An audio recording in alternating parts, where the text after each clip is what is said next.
Welcome back to the Let's Stay Together talk show. Now here is your host, Reverend Rick McCain and author Brenda McCain. All right. Welcome back, everybody. Thank you for listening to us. I hope you caught the first hour. So, baby, what we've been doing for the first hour and what are we about to do now? We've been having a great time talking. I hate to say a great time talking about dysfunctional families, but we was informed thoroughly by our first guest on the next stop, Ms. Marcella Rodgers. It's all in the family with the Rodgers name today because it's a beautiful day in the neighborhood. Right, because on Making Marriage Work, we have the Rodgers, Yes. Les and Monique Rodgers, and our topic with that, with dysfunctional family, is how to help your marriage work through dysfunctions. Now, Les and Monique are members of New Faith Baptist Church. Shout out New Faith. New Faith Baptist Church International, and serve as leaders of the Marriage Enrichment Ministry, where they teach and mentor married and engaged couples. We know all about that. That's a whole other story right there. But welcome to the McCain train, Monique, and welcome back, Les. Yeah, and Monique's the newbie over here, so we're going to break her in. So she's like, I don't know. I'm like, we crazy, so just relax and enjoy yourself. So we're talking about, dysfunctional families, and one of the things, I'm going to go to Les first. One of the things we want to know, about dysfunctional families is that, how do I, as a part of a dysfunctional family, how do I find a way to not be a dysfunctional family? And that sounds crazy, but I'm going to admit it. I'm going to go through, the 12-step program. I am a part of a dysfunctional family. You are helping with marriage ministry, and I'm the leader of my family. Help me understand how I can be out of the situation of being dysfunctional inside of my family. Well, the first thing is, Rick, first of all, I'm glad to be here. Brenda, glad you guys had me back here today. But the first thing is that we all have a little dysfunction in our family. There's no perfect family. And I think the first thing we have to do is understand what it means to be dysfunctional. We can be dysfunctional as a family for our entire lives or for a period of time because there's a crisis. So I think the first thing to understand is that dysfunctional means that there's a deficiency on part of the parents. It's not so much directed at the children. Dysfunctional, in my opinion, has to do with the deficiency in the parenting. So I think the first thing is to understand where the deficiency is. I know a lot of psychiatrists and counselors will tell you to go to the root of the problem. I'm not either of the two. I'm just basing it on what I've seen, what I've experienced. And so the first thing is to understand, what is the deficiency? What is it that's happening in my family that's causing us to have disruption or behavioral problems or lack of harmony in the home? Yeah.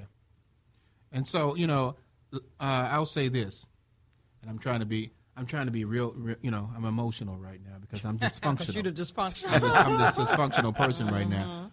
I know that I've got that dysfunction. How do I, knowing that I have that dysfunction, Les, I can't stop it, man. I just can't stop from having that anger. I can't stop from showing that feeling. I know that I've got the issue.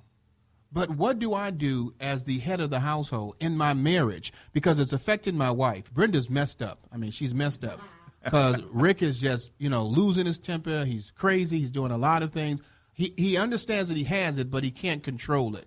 Give me just, a point of helping or reference to help me to understand. I know it, but what can I do to resolve it to a point where I can make it better? Well, you already know. So you're already ahead of the game. See, everything that happens, Rev, starts here in the mind. So you have to first believe. I heard you say that you can't control it. You can't do anything about it. It is what it is. I think we have to back up, take 2 steps back, and you have to change the way you think. You have to first say, I can, it's possible, I can change, and people have done it. There have been fathers who came out of broken homes who broke the cycle, and they may have come from an abusive home, but they've never abused their children. Sometimes they overcompensate, which is also a dysfunction, but you got to find that balance. So I say the first thing, Rick, is once we understand that there is a deficiency as a parent, we work through that by what we believe about ourselves. And we first have to understand that as head of the house, we are affecting not only our lives, but generations to come. So we have to find a way to change the way we think. It could mean getting yourself into a great church with a good shepherd who can give you direction and get God's word in your system, because, less of you, more of God will change you. Yeah. Amen. And that good church to go to is New Faith Baptist New Church Faith International. Baptist International in Madison, Illinois. It is a great church. Always Great have to church. do a shout out. Yeah. So, Miss Monique, do you believe that there should be a no turning back policy if you are that unhealthy person that's in the marriage, that you should just say, I need to get myself straight. I'm tired of gambling or whatever addictions you have. You see that it's affecting the family. So should you just say, I can't do this anymore and just go cold turkey on it? Or, as your husband did say, that's the one step should be in your mind. I need to stop doing the things that I'm doing. Where would you seek out help? He's the straight-laced one, and me and you the heathens over here. So what can we do to better ourselves? Well, one thing I was thinking even when Rick was talking is you're doing great to even know that there's an issue, because a lot of times with, when you're in a dysfunctional situation, you don't even know that it's dysfunctional. That's your norm. So I would think, if I'm the gambler, or maybe I'm a sex addict or whatever the case. The men ain't going to complain if you Not a sex addict. Right. No. Not with the husband only. That's not going to be our dysfunction. Let's say we're shopaholics. We're shopaholics. We spend a lot of money not paying the bills. But you were saying, should there be a no turning back? So just for clarity, are you saying that, am I going to stop? You said, am I going to stop cold turkey, or... can you elaborate a little bit on that so I can make sure I'm answering when your I say question? no turning back policy, and not to say, oh, I'm over this addiction, you move on to another one, Right. But a no turning back policy meaning that it's all for the good of the children, because it starts from the head, from the father and the wife and the parenting and everything. But just to say, okay, I'm done with all of this stuff. I need to get me in order so I can make this marriage effective for the children to see two great parents in the house. Yeah, So that's what absolutely. I'm I definitely think so. I mean, if I'm in that situation, I'm the shopaholic, like you say, and I see that it's disrupting my household because maybe lights are getting cut off and things are happening, the kids are going without. Then yeah, I think absolutely. But I definitely believe one thing that I heard my husband Les over here say is that you can't do any of that without the help of God. So first, once you realize it, you got to make sure you have that, that connection first in order to see yourself through any of that. Man, see, I like these Christians. Let me just add to that really quick. My wife is 100% right, and that's pretty much all the time. That's how we stay happy. Love it. That's a functional household. You made me lose my thought, Brenda. Oh, I'm sorry. What I was going to say, though, is one of the things that Monique and I have learned to do is to understand where each of us are strong and where each of us need that support. And although your partner, your spouse, may have a deficiency in some area, your strength, your support, there is nothing that love can't overcome. Love and support. And you pray. You pray, because prayer works. And, Monique, we have a lot of people, that like you said, they're not aware that there's a dysfunction in the family. If you're talking to someone and, one of the spouses has came and said that there's dysfunction, but, one of them just doesn't want to agree with it, how do we help them with that scenario that when you talk to them? I've done a lot of counseling. I've done counseling for 20-some years. And after you talk to that person, you can see where that dysfunction is automatically. But that individual is in denial. How do we help them? And, Les, you can answer this too. How do we help them to see that it actually is a dysfunction in that family and it's causing a dysfunction with the children and everyone else in that family? Yeah, I think, that's a great question. Having been in some similar situations like that, one thing you don't ever want to do is kind of pit a couple against each other. So it kind of depends on the situation. We've had scenarios where sometimes it might mean pulling those two people apart so that you can help that other person really see that without feeling as though now I'm exposed in a different way in front of my mate. Because some couples don't, that's just not how they reconcile. So I guess as far as how I would help you identify that, like in your specific example, well, we were talking about shopaholics or whatever. If I'm talking to you and I know that the wife has got, this problem with the overspending, she does. Hear that, and she does, then I guess my initial thought would be just really trying to make sure I first pull out more that she understands it. Because it's one thing for me to get it, just because I see it don't necessarily mean that she sees it.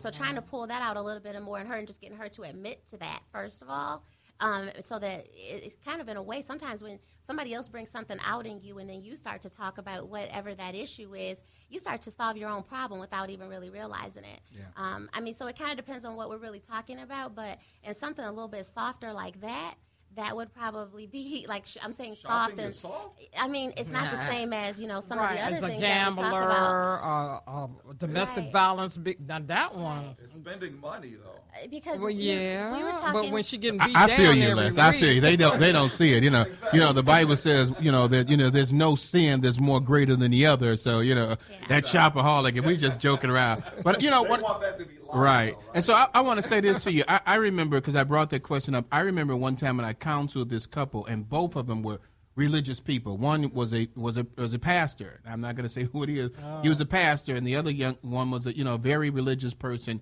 First lady, wonderful people. But they could not see the dysfunction that they had in their relationship was the Bible. And he was like, the Bible. I literally one time came to the council and I took the Bible out and said, we're not going to talk about the Bible. I said, because you all are using the Bible against each other to fight against each other, and you're making that Bible dysfunctional because you're not following it. You're trying to use it against each other, to use scriptures and stuff like that. So we ain't going to have the Bible. You got counsel without the Bible. I said, for you, I am. Because you can take anything and make it dysfunctional. And they were taking the word of God and making it dysfunctional against each other by attacking each other. And the Bible said, well, no, I'm going to say that the Bible is not what you're going to use as your dysfunction to attack each other. And so it was so difficult for them. They didn't want to talk to me after that. Yeah. Like, what are we going to talk about? You're going to talk about why are you using anything in your relationship to cause a dysfunction. And that's one of the things that we have to look at it with persons, is that they will use whatever they can to cause a dysfunction. And as you said, sometimes they don't even realize it until you take it away from them. Yeah. And that's, what was funny, because one of the things we were, when you guys were talking earlier about President Obama and Sasha, Malia, and Michelle and them, one of the thoughts that I had when we were talking is that is a great example, obviously, of a functional family. But what about the dysfunctional families that appear to be functional, but they're going through hell when they're at home? Yeah. So even on the ride here, I was thinking about I know it's a fictional family, but we grew up with the Cosbys in our mind as though that was the Obamas, back in the day for us, the perfect family. And so I guess the reason I'm thinking about that now is because, sometimes it's the imagery that we have of what perfection really is that can get us twisted up too. Trying to really make sure that we understand, like, what is it that really makes my family a functional unit. We were talking about just that word in itself. It means something's disjointed. It just takes one person in that family to be dysfunctional, then everybody else just sort of conforms to it because that's what seems normal.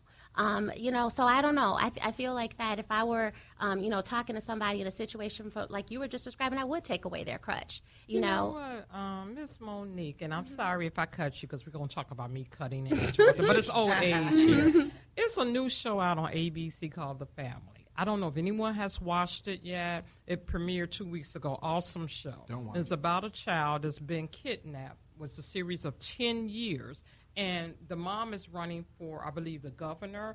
And her daughter wants her to pretend, even though the child came back, that we're the perfect family. And she was like, no, we're dysfunctional. I'm going through learning my child again. And the daughter was all about, come on, we could do this. We could pretend to be functional. She broke down and said, I can't do this. And it made me think, what you just said, imagery for the cameras, for the world to see. We this perfect family put in a box, no problems. But the minute the cameras stop rolling, one person upstairs crying, the other person downstairs, the girl is confused, one child is an alcoholic.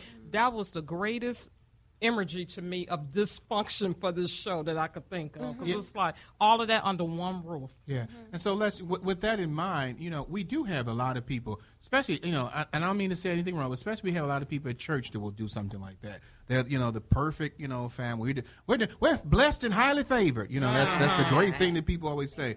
But yet we know that, and I think I'm going to go back and Smokey used to say, people say I was the life of the party. I tell a joke or two although I might That's seem Smokey fine, Robinson now. deep inside I'm blue. What the relationship, Smoke? She had to say Smokey Robinson. Everybody don't know Smokey. Just a baby. All you gotta sitting do here. is say She might not know Smokey. Smokey. All you gotta do is say Smokey, and everybody know we talking about Robinson. You ain't talking about barbecue, but you talking about Smokey Robinson. But we would have that kind of that persona that everything is okay. Talk a little bit right now to that family that is living the dream in front of people, but also experiencing a nightmare at home. Well, and I want to say first that there's a better life for all of us. And the life that we've come to know that feels normal, somewhere deep down inside we know that something's not right. And as parents, we can see it in our children. And a lot of times your children will reflect clearly on who you are because you're teaching them what you've learned. They're watching you. So what I'll say to that family is, I say, take a moment, step back, and ask yourself, what's your purpose? What's your purpose, with family, individually? Because a lot of times purpose keeps us focused. Yeah. And what I mean by that, I don't want to go through it all, but on the recently released book, Shaping the Lives of Our Children, was released about a week ago. Les Rodgers, that's right. Somebody released a book that we didn't know about. Who wrote it? The press release, it's coming. But it's going to be available to you all, and it's a must-read book because there's purpose in parenting. Mm-hmm. So we have a dual function. We have that function to the Heavenly Father, first and foremost, to one another as spouses, and then to our children. And once we understand that there's purpose and that our lives are bigger than we are, then we start to see how we're spending our days, day to day. What are we doing? Where are we spending our time? What matters to me? So really, I would say to that family, it only takes one of you to step back and say things could be better. Yeah. And I would say start there. And what I like what you said, the purpose. And purpose will remove dysfunction, because once you start putting that purpose in there, you can start now looking at the purpose as being the guide and not what you're going through. It keeps us focused. And it keeps you focused. So I liked you said that. So you done brought up some guy who wrote a book. So, can you tell me a little bit about the book and who this person is that wrote it? Well, my wife, she's my greatest cheerleader, so I should probably let her tell you, but I'll start here. Shaping the Lives of Our Children is a program that I made available to a lot of the Chicago public schools. It deals with everything that we deal with as parents. That whole thing, kids don't come with the manual. Well, finally, they do. Yeah. It talks about all of those things that we need to know in order to raise well-rounded children who, number one, care about one another, love themselves, and are able to go through life with some type of purpose. As parents, I mentioned to you, you talked about the dysfunction, and I said everything that you do starts here in the mind. And the reason I said that is because one of the things I talk about in the book is that we have to, first of all, be willing to never give up on our children with that type of love that a parent can only have for a child. Mm-hmm. And the second thing is to be able to say, I know that my input can make a difference in my child's life. And now that we have those two things in our spirit, in our soul, we breathe it, we think it, we speak it, then there's some other things that I lay out that we could do to keep our kids safe in today's streets, avoid gangs, drugs, keep our kids focused. It deals a lot with, there's a particular chapter that deals with the black community, the police, and the truth. I think that we've talked long enough about the problems. I believe that now's the time to start talking solution. And the solution lies within the community, within the families. We don't need more police. We don't need to change legislation. We need to look at what the families are doing with their children and what we're doing in our communities. So he old school. Yeah. I love it. Let me ask you, what's the backstory that you have? What made you decide to write this book? Well, the first thing, sometimes you get kind of thrown into things. I really believe that we're all anointed with a message. And I think I could not avoid mine. It started with I can't really get into the employer because their opinion is may not be necessarily the same as mine. But it started at one of the largest jails in the United States, giving tours to kids through that jail and seeing that there was a common factor. All of these kids that were locked up had something in common. And I started to look at the fact that it had to do with their parents. And so for that reason, slowly I started to develop this program. It became more popular. I saw that it was effective. And then I thought, every time I'm out at these schools, there are no parents. The schools can't get the parents out. So I said, what I'm going to do is put together a manual for these parents. I know they're out working, they're busy. Now you can purchase the book and you can read what I'm telling your children. All right, that's great. That is great to know that every household, every parent should have that manual, that book, that guide to help them. Because like I was about to say when he said, well, the parents are not there, my first thought was, he's trifling. But then you think about it, they say like 75% of the parents are single households and the mothers are working and they probably can't get there. And the fathers, no offense to you, man, just don't probably want to be there. But Brent, and I was a single mother. I raised 4 daughters, and I was at every school meeting, every school function. You just have to make that your priority and do it. Yeah. The only thing now that Les is messing it up because, all those mistakes I made with my children, I said, well, y'all didn't come with a manual. Now you messing that up for me. Well, they grown now. So. Well, you know what? The whole thing here, and I love this show, because it's so positive, and you guys, seek answers, you share information. I think the first thing to understand is that we all are a little dysfunctional in some way. Oh, yeah. And so it's really not about who's the better parent or who made mistakes. It's really about producing some really great kids so that they're that glimmer of hope for a change tomorrow. We cannot expect that the world's going to change because someone changed the law. Think about it. There are 1 million gun laws and people are still dying at the hands of a pistol. So we've got to change what matters. What matters is what's happening in these communities, what a parent believes about their role in their children's lives, and no offense to a lot of parents, but a lot of parents have to work. They have to feed their children.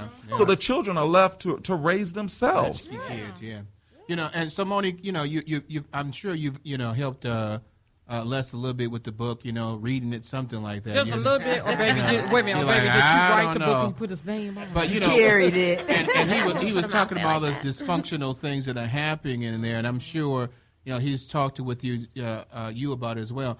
We see all this dysfunction out there. It's dysfunctional communities, dysfunctional families, and a lot of it is because of the that purpose that Les was talking about happens because that single mother has to take care of things, and that child by himself falls into a dysfunctional community and a dysfunctional relationship. We have dysfunction everywhere. So everything has a dysfunctional scenario to it. But when we get to the part of having dysfunctional families, that means now we brought what we saw from the outside inside the household.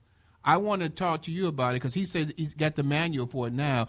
I want to be able to talk about how do we give me some examples of how do we help that family that is bringing that into the inside? How do we help them avoid that? What is the purpose that we can give to them to help them say, this is not where I want my family to be? I know Les is just biting at the tongue right now, but go ahead. Well, I would just suggest that you buy his book. Is that what I was supposed to say, honey? You weren't supposed to say that. You read the script on your way away. Plug. He said, buy my book. Buy my book. Yeah. Buy the book. So is that in the book, I'm assuming, Les? Yeah, right. Yeah, okay. Yeah, it is in there. But, I mean, we're a blended family. So I was, a single mom before, too. And I agree with the other guests where, she was saying you just kind of make it work. You figure out how to do things. So if I was talking to somebody else about, like, not bringing it inside and trying to give you tips on how to do it, I've become a very successful professional. Before I got married, he's just been a bigger cheerleader, and I want to get off into other things. But being a single parent, the way I did that was, now in this day and age we live in, it's impossible to not be connected with the teachers if you don't want to be connected with the teachers. So, I would just give you, I'm a very resourceful person. I would give you any tip or trick that you need to know on how to stay connected. But like if I were to use something as an example, because I was thinking we were talking about dysfunction, is a form of dysfunction to just not be available for your kids. Yeah, that is true. And so when I'm thinking about that, then, like one of the things that I do so that I can have my professional career but still be a mother to my 13-year-old is, everything's on my smartphone, his calendar, his grades. We have conversations that way. If that's the way he communicates, I've learned to sort of get in his world and communicate with him that way. See, As far as the teachers go, I mean, I get text messages about his homework every night. Yep. I can text the teacher back and then make sure he turned it in. I mean, he doesn't even know how big brother or big mother, I don't know what you want to say, that I am to him, and how connected I stay with his teachers and know what's going on. The end result of that is, he's an honor student. Yeah. And it's hard work because he does not want to be. He is smart as he wants to be. I mean, he is a very bright boy, but he would just as soon not put the work in. Yeah. But that's just not what we're trying to do in terms of what the direction we have or the path that we see for his life. We're trying to set him straight. So yeah, I mean, there's just different ways that you can get involved as a parent, to make sure that you don't bring that outside noise inside. The biggest, stay tuned into your children, because you may not even know. You may think you're not dysfunctional, and that dysfunction, like you were saying with the family before, it's upstairs, lurking while you don't know it. You got a child maybe online doing some things he shouldn't be doing, or whatever the case may be. Stay tuned in. There's just different things that you can do as a parent to really get yourself involved into what they're doing. I don't believe that kids should have access to Snapchats and Facebook and these things, and you don't have their password. They're going to have it, so you have it. I do pop-ups all the time on my son. Hand me your phone. Oh, he doesn't know when I'm going to check it. And I just scroll through and I just go through. So I'm just saying, just the main thing I think is just don't turn a blind eye or a deaf ear to the things that that are going on, because for the most part, you hear it, you see it, it keeps you up at night. But sometimes, even when we're just caught up in our own lives, we intentionally just ignore it. And sometimes you ignore that so long, the next thing you know, you've got a problem on your hands. Yeah. And that's so true. And Leslie, before we go on commercial break, we're talking about making marriage work, and so all this is dysfunctional things. Talk a little bit just about, how that affects all the things that she was talking about, how that affects a marriage and how it causes it to be dysfunctional, because now you're looking at all these things. She's checking all this stuff like that, and then those two people don't agree, because sometimes the father say, you don't need to be checking all that stuff. You leave him alone. He's a boy. Or, say, you don't need to be checking. We have that. So how does that sometimes affect a marriage and causes dysfunction in that? Well, the first thing is that I think that the two people, one thing we have that's great is that we both want the best for Trenton. So because we both want the best, we don't have many disagreements. I agree that she should do those things. But if you find that you and your spouse are not agreeing, the first thing is keep a united front. Don't let the child see that you're having those disagreements about the child. That's the first thing. The second thing is you've got to have communication. One of the things we push is communication. Learn to communicate, because if you can talk about it, you can work it out. And although we may have a different opinion about different things, if we have a great system for communicating, we'll find a median in some way, because we have his best interest at hand. And at the end of the night, I'd like to keep my room warm. I like that. Yes. I like that. Hey, Les, before we go on commercial break, tell us about that book again, and when is it coming out? Well, it's Shaping the Lives of Our Children. It's been out for about a week. It's a great book. It can be purchased through authorhouse.com/books. Google Author House and Les Rodgers, or Shaping the Lives of Our Children. It's also available at barnesandnoble.com as well as amazon.com. Hey, this is Rick McCain along with Brenda McCain on Let's Stay Together Talk. Hey, we'll be right back after these commercial breaks. Join us. Yeah. Yeah.